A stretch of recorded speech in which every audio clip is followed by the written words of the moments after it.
work with people in the neighborhood, but we know when their residents or guests of their residents that come from downtown, when they come and cause problems, the operators do not punish.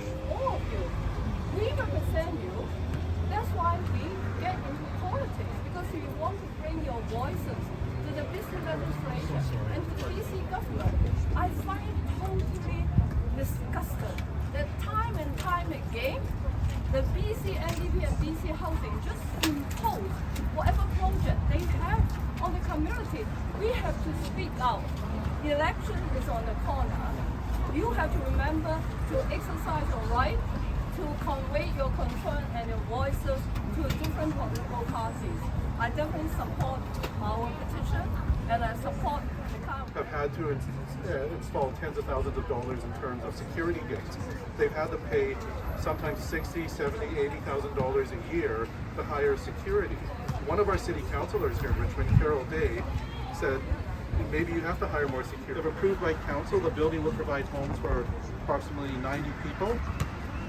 Supportive housing is an important part of it and contributes to the overall community safety. Is this project a shelter? The proposed development is not a shelter. Supportive homes are deeply affordable studio apartments for people who need various supports and services to maintain their housing. All residents sign program agreements and pay rent. By comparison, a shelter provides temporary emergency accommodation only. The homes in this building would be studio apartments with private kitchenettes and washrooms. Let's go to who would live here. Supportive housing residents are as varied as any other neighbor. In this building, residents would be single adults, 19 plus of all ages and genders, including seniors, people with disabilities, or others who need supports to maintain stable housing. And then they just go on about more supports and who would manage this building? Community builders. Through a fair and open process, they've won the contract to provide these services to residents. And then it just goes on to explain about community builders' history. And saying, yeah, Richmond needs more supportive homes. My question is, why didn't they send it to us earlier? Why did they only send it to us when they are having this news conference? That's my question. Sure. And my question is, no, do you I haven't disagree with had time to go through. It's not fair to ask me now. I have to study. I have to talk to the resident. To ask me this question at this moment, I don't think it's fair.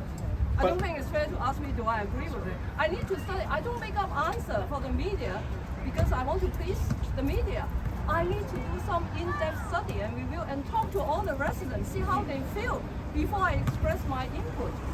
Sorry about that. I can't say yes or no. I just glanced over it though. So this is why we are looking for. It's not just from an email. Email can say anything. Like our slogan on the rally says, like, we want to say no to empty promises.